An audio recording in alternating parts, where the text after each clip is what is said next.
Di ko nila lahat, pero karamihan, ganito. Malaki ang pagkakaiba ng nanay sa tatay. Bakit?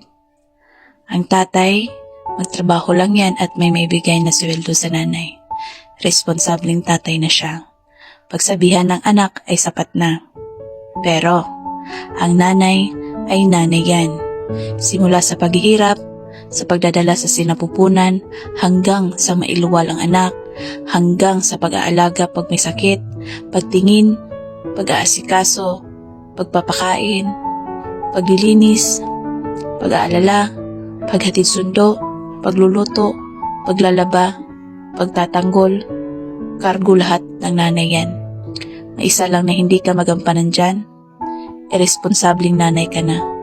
Ang tatay, pag nagbigay na ng pera sa nanay, kadalasan nanay pa din ang mumblema kapag kulang. Kapag nanay nagkasakit, pipilitin pa rin kumilos. Magampanan lamang ang pagiging nanay.